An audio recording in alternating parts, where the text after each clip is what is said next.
அன்பு நேயர்களுக்கு இனிய வணக்கம். மிதுனம் ராசிக்கார நேயர்களுக்கு நம்ம இன்னைக்கு வீடியோ பதிவுக்கு முழுமையாக போகிறதுக்கு முன்னாடி முருகரை மனதார வணங்கிட்டு வீடியோ பதிவுக்குள்ளே போகலாங்க. ஓ முருகா போற்றி, ஓ முருகா போற்றி, ஓ முருகா போற்றி, எனக்காக்கும் முருகனே போற்றி. நல்லதே நடக்கும், நல்லது மட்டும்தான் நடக்கும். நம்முடைய மிதுனம் ராசிக்காரங்களை பொறுத்த வரைக்கும் இவங்க கிட்ட புத்திசாலித்தனம் அதிகமாக இருக்கு, பேச்சும் திறன் அதிகமாக இருக்குங்க. இவங்க கிட்ட கம்யூனிகேஷன் லெவல் அதிகமாக இருக்கு. இவங்களுடைய பேச்சு அடுத்தவங்களின் மனசை கவரக்கூடிய பேச்சாக இருக்கும். சமுதாயத்தில் மிகப்பெரிய பிரபலமாக இவங்க இருப்பாங்க. அதிகம் யோசிக்கக்கூடியவங்களாக இவங்க இருக்காங்க. இவங்க காதலில் ஆழம் கொண்டவங்களாக இருப்பாங்க. குடும்பத்தின் மீது அதிக பாசம் கொண்டவங்களாக இருக்காங்க. செய்யக்கூடிய தொழிலை ஆர்வத்தோடு செய்யக்கூடியவங்களாக இருக்காங்க நம்மளோட மிதுனம் ராசிக்காரங்க. இவ்வளவு அருமையான நற்குணங்களை கொண்ட மிதுனம் ராசிக்கார அன்பர்களே, எல்லாரும் ஆரோக்கியமாக இருக்கீங்களா? ஏங்கம்மா நீங்கள் வர எங்களை பார்த்து இப்படி ஒரு கேள்வி கேட்குறீங்களே? எங்கள் வாழ்க்கையில் இருக்கக்கூடிய பிரச்சனைகளை பார்த்தா ஆரோக்கியமாக சந்தோஷமாக வாழ்கிற மாதிரியா தெரியுது. நாங்களே ஒவ்வொரு நாளும் எப்படி வாழ்கிறதுன்னு தெரியாமல் முடிச்சுக்கிட்டு இருக்கோம் அப்படின்னு உங்கள் மனசில் நினைக்கிறது புரியுதுங்க மிதுனம் ராசிக்காரர்களே. உங்கள் வாழ்க்கையில் இருக்கக்கூடிய இந்த கஷ்டத்துக்கெல்லாம் இனி வரக்கூடிய காலங்களில் தீர்வு கிடைக்க போகுது. உங்கள் வாழ்க்கையில் நிம்மதியும் சந்தோஷமும் நிலைச்சிருக்க போகுது. உங்கள் வாழ்க்கையில் இதுநாள் வரைக்கும் இருந்த அனைத்து பிரச்சனைகளுக்கும் தீர்வு கிடைக்க போகுது. திருமண வயதில் இருப்பவர்களுக்கு திருமணம் நடக்க போகுதுங்க. குழந்தை பாக்கியம் இல்லாதவர்களுக்கு குழந்தை பாக்கியம் கிடைக்க போகுதுங்க. பூர்வீக சொத்து ரீதியாக இருந்த அனைத்து பிரச்சனைகளுக்கும் தீர்வு கிடைக்க போகுது. உங்களுக்கு வரவேண்டிய பூர்வீக சொத்து உங்கள் கையில் வந்து சேரப்போகுதுங்க. நீங்கள் புதுசாக நிலம் வாங்க போகிறீங்க, வாகனம் வாங்க போகிறீங்க, நகை வாங்க போகிறீங்க. உங்களை விட்டு பிரிந்து சென்ற உறவுகள் எல்லாருமே இனி வரக்கூடிய காலங்களில் உங்களை தேடி வரப்போகிறாங்க. உங்களுடைய படிப்புக்கும் தகுதிக்கும் ஏற்ற மாதிரி நல்ல வேலையெல்லாம் உங்களுக்கு கிடைக்க போகுதுங்க. உங்களுடைய உடல்நிலை ஆரோக்கியமாக இருக்க போகுது. குடும்பத்தில் சந்தோஷம் நிலைச்சிருக்க போகுதுங்க. ஜோதிட சாஸ்திரத்தில் 3வது அமைந்துள்ள ராசி தாங்க நம்மளோட மிதுனம் ராசி. நம்மளோட மிதுனம் ராசிக்காரங்க தைரியசாலியாக இருப்பாங்க. மிதுனம் ராசியனுடைய அதிபதியின் புதன் பகவானுங்க. மிதுனம் ராசியில் இருக்கக்கூடிய நட்சத்திரம் யாராருன்னு பார்த்தீங்கன்னா மிருகசீரிசம் 3, 4ஆம் பாதங்க, திருவாதிரை, புனர்பூசம் 1, 2, 3ஆம் பாதம். இவங்க எல்லாரும் நம்மளோட மிதுனம் ராசியில இருக்கக்கூடிய நட்சத்திரங்க. புதன் பகவான் மிதுனம் ராசியை ஆட்சி செய்கிறாருங்க. நம்மளோட மிதுனம் ராசிக்காரங்களுக்கு நட்பு ராசியா இருக்கக்கூடியவங்க யாராருன்னு பார்த்தீங்கன்னா ரிஷபம், கன்னி, துலாம். இவங்க எல்லாரும் நம்மளோட மிதுனம் ராசிக்காரங்களுக்கு நட்பு ராசியா இருக்காங்க. மிதுனம் ராசிக்காரங்க வாழ்க்கையில எவ்வளவு கஷ்டம் வந்தாலும் தைரியத்தை விட மாட்டாங்க. முயற்சி பண்ணிக்கிட்டே இருப்பாங்க. அடுத்தவங்க செய்ய முடியாதுன்னு ஒதுக்கி வச்ச காரியத்தை கூட அழகா திட்டம் தீட்டி அந்த காரியத்துல வெற்றி அடையக்கூடியவங்களா இருப்பாங்க நம்மளோட மிதுனம் ராசிக்காரங்க. எப்போதுமே சுறுசுறுப்பா இருப்பாங்க. மீன் போன்ற அழகிய கண்களை கொண்டவங்களா இவங்க இருப்பாங்க. இவங்களுக்கு சோம்பேறித்தனம் சுத்தமா கிடையாதுங்க. மிதுனம் ராசிக்காரர்களே, உங்களுக்கு இந்த கார்த்திகை மாதம் மிகவும் சிறப்பு வாய்ந்த மாதங்க. ஏன்னா சூரிய பகவான் காலச்சக்கரத்தின் 8ஆம் இடத்திலிருந்து அருள் பாலிக்கிறார். திருவண்ணாமலை தீபம் இந்த மாதத்தின் முக்கிய அம்சமாக இருக்கு. பரணி தீபம் வீட்டில் ஏற்றுவது முன்னோர்களின் ஆசிர்வாதத்தையும் குடும்பத்தில் மகிழ்ச்சி, செல்வம், லட்சுமி கடாட்சம் போன்றவற்றை தரும். திருவண்ணாமலை தீபத்தை தரிசிப்பது பெரிய புண்ணியம். இது முன்னோர்களின் சாப நிவர்த்தி, திருமணம், குழந்தை பாக்கியம் போன்ற வேண்டுதல்களை நிறைவேற்றும். மிதுனம் ராசிக்காரர்கள் எதையும் ஆழமாக யோசித்து தெளிவு பெறும் வரை விடமாட்டாங்க. அவர்கள் சமயோஜித புத்தியில் சிறந்தவங்க. அவர்களை யாராலும் வெல்ல முடியாது. அவர்கள் சிறந்த திட்டங்களை தீட்டுவாங்க. ஆனால் சில நேரங்களில் அதிகப்படியான யோசனைகளால தவறுகள் நேரலாம். இருப்பினும் அவர்கள் தைரியம் மற்றும் தன்னம்பிக்கை உடையவங்க. இந்த ராசிக்காரங்க எதையும் சமாளிக்கும் திறமை பெற்றவங்க. எதிலும் நிரந்தரம் இல்லை என்பதை உணர்ந்து செயல்படுவாங்க. மிதுனம் ராசிக்கு கார்த்திகை கார்த்திகை மாதத்தில் வேச யோகம் கதவை தட்டுதுங்க.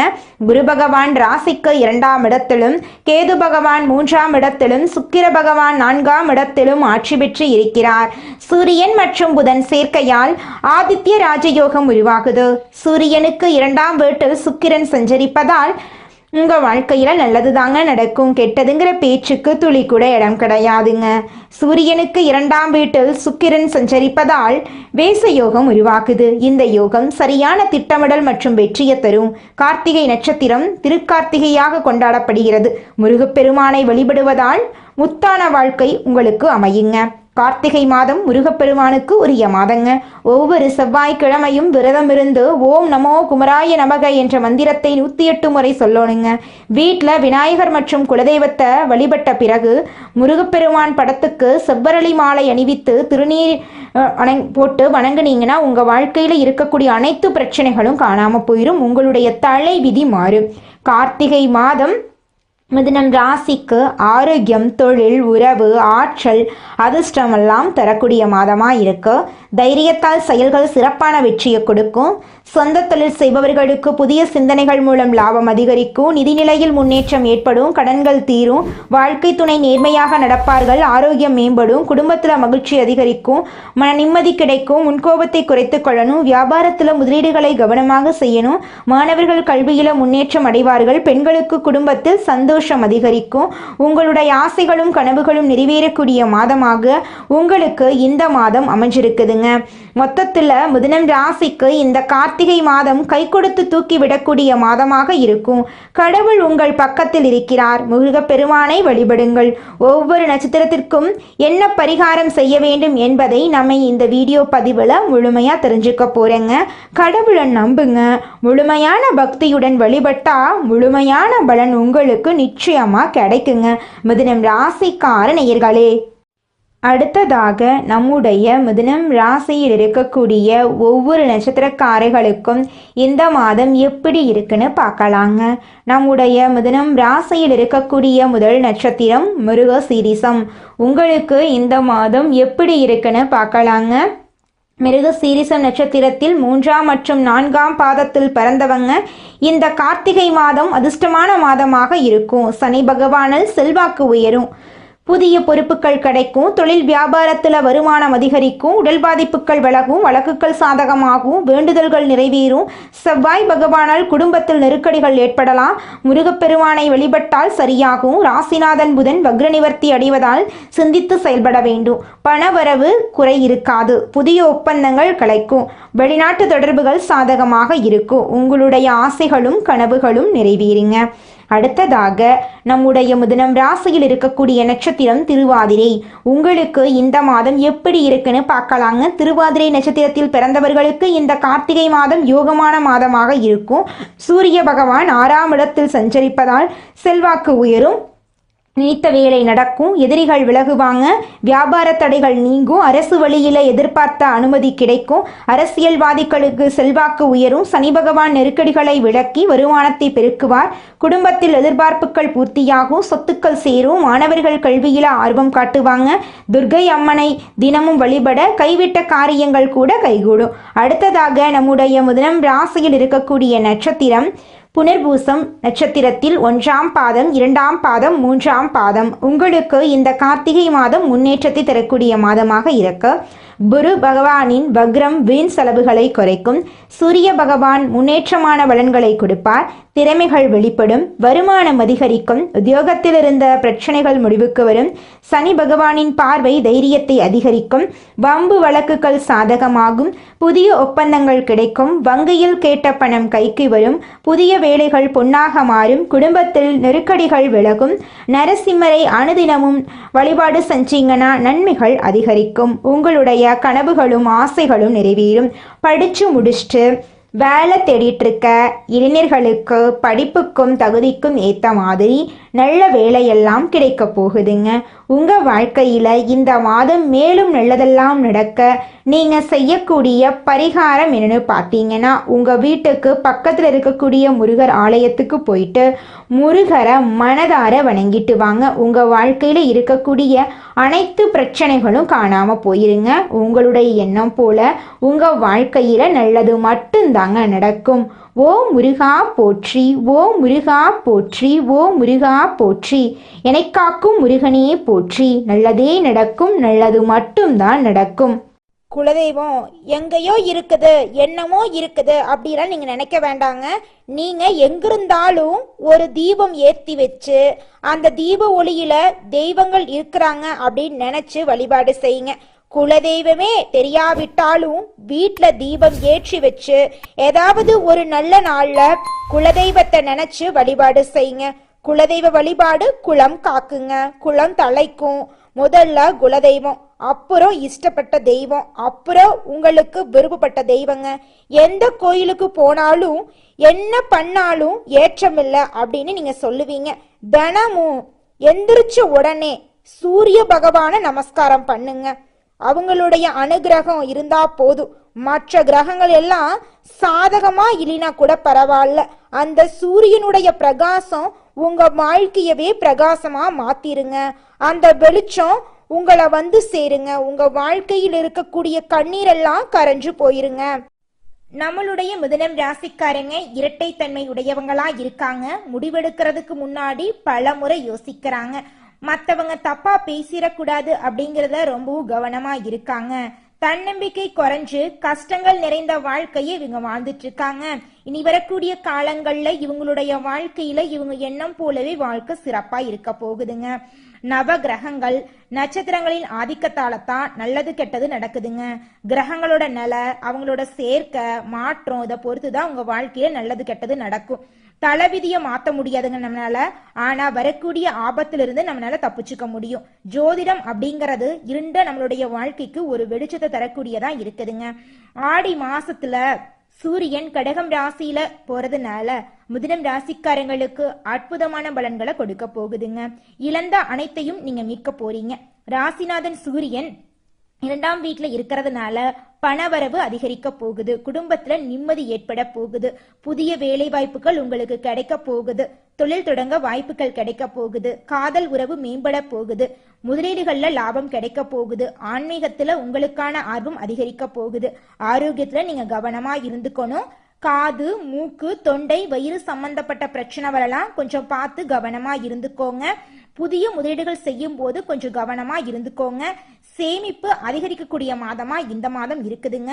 மதுரை மீனாட்சி அம்மனை நீங்க வழிபாடு செஞ்சீங்கன்னா உங்க வாழ்க்கையில இருக்கக்கூடிய சோதனைகளை வச்சே நீங்க சாதனையாளரா மாறிடலாங்க. மிதுனம் ராசிக்காரங்களே, உங்க வாழ்க்கையில மேலும் நல்லதெல்லாம் நடக்க நீங்க செய்யக்கூடிய பரிகாரம் என்ன பாத்தீங்கன்னா, சனிக்கிழமைகள்ல ஆஞ்சநேயருக்கு துளசி அர்ச்சனை செய்யுங்க. செவ்வாய்க்கிழமைகள்ல முருகனுக்கு பாலாபிஷேகம் செய்யுங்க. உங்க வாழ்க்கையில இருக்கக்கூடிய தீமைகள் எல்லாமே காணாம போயிரும். உங்களுடைய எண்ணம் போல உங்க வாழ்க்கையில நல்ல விஷயங்கள் நடக்கக்கூடிய மாதமா இந்த ஆடி மாதம் இருக்குதுங்க. உங்களுக்கு இந்த ஆடி மாதம் அதிர்ஷ்டம் நிறைந்த மாதமா இருக்க போகுதுங்க. மனிதனா பிறந்த ஒவ்வொருவருக்கும் ஆசை இருக்கதாங்க செய்யும். அந்த ஆசைகளை அடைய நம்ம நினைச்சா மட்டும் பத்தாதுங்க. முழு மனசோட நம்மளுடைய ஆசைகளை அடைவதற்கான வழிய ஒவ்வொரு நாளும் என்ன பண்ணணும்னு யோசிச்சு அதற்கான திட்டங்களை தீட்டி உழைச்சுக்கிட்டே இருக்கணுங்க. உழைச்சா நிச்சயமா நம்மளுடைய ஆசைகள் எல்லாமே நிறைவேறிடுங்க. உங்க வாழ்க்கையில இனி வரக்கூடிய காலங்கள்ல உங்களுடைய அனைத்து ஆசைகளும் நிறைவேற போகுதுங்க. அப்படி ஒவ்வொரு மனிதனுக்கும் இருக்கக்கூடிய பொதுவான ஆசை என்னன்னு பாத்தீங்கன்னா 16 செல்வங்களையும் அடைந்து வாழணும் அப்படின்னு தான் ஒவ்வொரு மனிதனுடைய ஆசையும் இருக்குதுங்க. பணம் வேணும், பதவி வேணும், புகழ் வேணும், கௌரவம் வேணும் அப்படின்னு தான் ஒவ்வொரு மனிதனும் தினமும் வாழ்ந்துகிட்டு இருக்கான். அதை நோக்கிய பயணத்தை தான் ஒவ்வொரு நாளும் மனிதன் வாழ்ந்துகிட்டு இருக்கான். ஒவ்வொரு நாளையும் ரசிச்சு வாழ்றது கிடையாது. எந்த ஒரு மனிதனும் போராட்டத்துல தாங்க இந்த உலகத்துல ஒவ்வொரு மனிதனும் வாழ்க்கைய வாழ்ந்துட்டு இருக்காங்க. நீங்கள் இந்த நிமிஷம் வரைக்கும் உங்களுக்காக வாழ்க்கையை வாழறதே கிடையாதுங்க. உங்களை சுற்றி இருக்கிறவங்களுக்கு பயந்து தாங்க வாழ்க்கையை வாழ்ந்துக்கிட்டு இருக்கீங்க. நாம் இந்த செயலை செஞ்சால் நம்மளை சுற்றி இருக்கிறவங்க நம்மளை பற்றி தப்பாக நினச்சிருவாங்களோ, இந்த சொன்னால் நம்மளை பற்றி அவங்க தப்பாக நினச்சிருவாங்களோ அப்படின்னு அடுத்தவங்களை கண்டு பயந்து பயந்து வாழ்க்கையில் எந்த ஒரு செயலையும் செய்யாமல் ஒரே இடத்துல நீங்கள் முன்னேறாமல் நின்றுக்கிட்டு இருக்கீங்க. இனி வரக்கூடிய காலங்களையாவது போகும்போது யாரை கண்டும் அச்சப்படாம கடவுளை கண்டு மட்டும் பயந்தா மட்டும் போதுங்க. வேற யாரை கண்டும் நீங்க பயப்பட வேண்டாம். கடவுள் இந்த உலகத்துல உங்களை எதுக்காகங்க படைச்சிருக்காரு? உங்களுக்காக நீங்க வாழணும் அப்படிங்கறக்காக தான் படைச்சிருக்காரு. உறவுகளுக்காகவும் நண்பர்களுக்காகவும் உங்களுடைய வாழ்க்கையை நீங்க தியாகம் பண்றது நியாயம் கிடையாதுங்க. உங்களுக்காக உங்க வாழ்க்கையை வாழ கத்துக்கோங்க. வாழ்ற வாழ்க்கை ஒரு முறை தாங்க. அந்த வாழ்க்கையை உங்களுக்காக வாழ கத்துக்கோங்க. நீங்கள் என்னதான் உங்கள் வாழ்க்கையை தியாகம் செஞ்சாலும் உங்களை சுற்றி இருக்கக்கூடிய உறவுகளோ நண்பர்களோ நீங்கள் கஷ்டப்படக்கூடிய சூழ்நிலையில் வந்து உதவுவாங்க அப்படின்னு பார்த்தீங்கன்னா நிச்சயமாக கிடையாதுங்க. இந்த களி உலகத்தில் எல்லாருமே நம்மளை தேவைக்காக தாங்க பயன்படுத்துகிறாங்க. தேவைக்காக தான் நம்மளை பயன்படுத்துகிறாங்களா அப்படிங்கிறத நீங்கள் தெரியாத வரைக்கும் வாழ்க்கையில் முன்னேறாமல் அதே இடத்துல தாங்க இருக்க முடியும். ஆமாங்க, கூட பிறந்த உடன்பிறப்புகளாக இருக்கட்டும், நம்முடைய உறவினர்களாக இருக்கட்டும், நண்பர்களாக இருக்கட்டும், யாரா வேணாலும் இருக்கட்டும், எல்லாருமே நல்லவங்க அப்படின்னு சொல்ல முடியாது. 100ல் ஒரு 10% பேர் தாங்க இந்த உலகத்தில் நம்ம நல்லா இருக்கணும் அப்படின்னு நினைப்பாங்க. மீதம் இருக்கக்கூடியவங்க எல்லாருமே நம்மளை பற்றி துளி கூட கேர் பண்ணிக்கவே மாட்டாங்க. நம்மளுடைய முதனம் ராசிக்காரங்களுடைய அதிபதி புதன் பகவானுங்க. புதன் பகவான் வலிமையா இருக்கிறதுனால நீங்க கஷ்டப்பட வேண்டிய அவசியமே கிடையாதுங்க. புதன் பகவானை வழிபாடு செஞ்சா போதுங்க, உங்க வாழ்க்கையில நல்லது தாங்க நடக்கும். ஏழை குழந்தைங்களுக்கு படிப்புக்கு உதவி செய்யறதின் மூலமா புதன் பகவானுடைய அனுகிரகத்தை நீங்க முழுமையா பெறலாங்க. புதன் பகவான் வலிமையா இருக்கிறதுனால அரசாங்க உத்தியோகத்தை நீங்க சீக்கிரமா பெறலாங்க. புதன் கிழமைகள்ல பச்சை நிற உடைகளை தானமா கொடுங்க. பச்சை நிற உடைகளை அணியுங்க. பச்சை காய்கறிகளை புதன் பகவானுக்கு நெய்வேத்தியமா கொடுங்க. அவருக்கு பச்சை வஸ்திரம் சாற்றி வழிபாடு செய்யுங்க. உங்க வாழ்க்கையில நல்லது மட்டும்தாங்க நடக்கும். கெட்டதுங்கிற பேச்சுக்கு துளி கூட இடம் கிடையாதுங்க. எல்லாம் அவன் செயல். இந்த உலகத்துல யாருங்க கோடீஸ்வரன்? கோடி கோடியா பணம் வச்சிருக்கிறவங்களா, பிடிச்ச உணவுகளை சாப்பிட்றவங்களா, பிடிச்ச உறவுகள் கிட்ட பேசுறவங்களா? இதுல யாருமே கோடீஸ்வரன் கிடையாதுங்க. யார் ஒருத்தவங்க நோய் நொடி இல்லாம மனக்கவலை இல்லாம நிம்மதியா தூங்குறாங்களோ அவங்க தாங்க இந்த உலகத்திலேயே சிறந்த கோடீஸ்வரன். அப்பேற்பட்ட கோடீஸ்வரன் ஆகக்கூடிய யோகம் உங்களுக்கு இந்த மாதம் அமைஞ்சிருக்குதுங்க. உங்க வாழ்க்கையில இனி வரக்கூடிய காலங்கள்ல கவலை கண்ணீர் அப்படிங்கிற பேச்சுக்கெல்லாம் துளி கூட இடம் கிடையாதுங்க. இது நாள் வரைக்கும் உங்களுடைய மனசில் இருந்த மனக்கவலைகள் எல்லாம் இனி வரக்கூடிய காலங்கள்ல காணாம போகுதுங்க. நீங்க சந்தோஷமான ஆரோக்கியமான வாழ்க்கைய இனி வரக்கூடிய காலங்கள்ல வாழ போறீங்க. உங்க வாழ்க்கையில சந்தோஷம் நிலைச்சிருக்க போகுதுங்க. எதையும் சுலபமாக புரிந்து கொள்ளக்கூடிய முதனம் ராசியினரே, நீங்கள் பதட்ட குணத்தை கைவிடுவது முன்னேற்றத்திற்கு உதவுங்க. இந்த மாதம் காரிய தாமதம் உண்டாகலாம். நீங்கள் கொஞ்சம் எச்சரிக்கையாக இருந்துக்கோங்க. ஏதாவது ஒரு வகையில் மனக்குழப்பம் ஏற்பட்டு நீங்கள் போகுது. சாதாரணமாக பேச போக அது சண்டையாக மாறலாம். அதனால் பேசும்போது நீங்கள் கவனமாக இருந்துக்கோங்க. வேலை தவறி உணவு உண்ண வேண்டிய நிலை இருக்குங்க. பொருட்களை கவனமா பார்த்து கொள்றது நல்லதுங்க. தொழில் வியாபாரம் தொடர்பாக அலைச்சல் ஏற்படுங்க. வாடிக்கையாளர்களுக்கு சரக்குகளை அனுப்பும்போது பாதுகாப்பாக அனுப்புவது நல்லதுங்க. உத்தியோகத்தில் இருப்பவர்கள் வேலை பளு காரணமாக அலைய வேண்டிய சூழ்நிலை இருக்குங்க. குடும்பத்தினருடன் அனுசரித்து செல்வது நல்லதுங்க. கணவன் மனைவிக்கிடையே மன வருத்தம் ஏற்படலாம். கொஞ்சம் கவனமாக இருந்துக்கோங்க. பிள்ளைகளிடம் அன்புடன் பேசுவது நன்மை தருங்க. கலைத்துறையினருக்கு கொடுக்கல் வாங்கல்ல இருந்த பிரச்சனை தீரும். நீண்ட நாளாக இருந்த கஷ்டம் நீங்கும். எதையும் செய்து முடிக்கும் சாமர்த்தியம் உண்டாகும். அரசாங்கம் மூலம் லாபம் ஏற்படும். வெளியூர் அல்லது வெளிநாட்டு பயணம் சாதகமாக இருக்கும். அரசியல் துறையினருக்கு வாக்குவன்மையால் எதையும் சாதித்து கொள்வீங்க. புதிய பதவி புதிய பொறுப்புகள் எல்லாம் உங்களுக்கு கிடைக்க போகுது. மேலிடம் கொடுத்த வேலையை செய்து முடித்து நபர்களின் நன்மதிப்புக்கு நீங்க ஆளாக போறீங்க. பெண்களுக்கு வீண் மனசஞ்சலம் ஏற்பட்டு நீங்கும். உடைமைகளை கவனமாக பாதுகாத்து கொள்வது நல்லதுங்க. மாணவர்களுக்கு கல்வி பற்றிய வீண் பயம் ஏற்பட்டு நீங்குங்க. வாகனங்களை கவனமாக வைத்துக்கொள்வது நன்மை தருங்க. உங்க வாழ்க்கையில இந்த மாதம் நல்லது மட்டும்தாங்க நடக்கும். கெட்டதுங்கிற பேச்சுக்கு துளி கூட இடம் கிடையாதுங்க. நல்லதே நடக்கும், நல்லது மட்டும்தான் நடக்கும். நன்றி, வணக்கம்.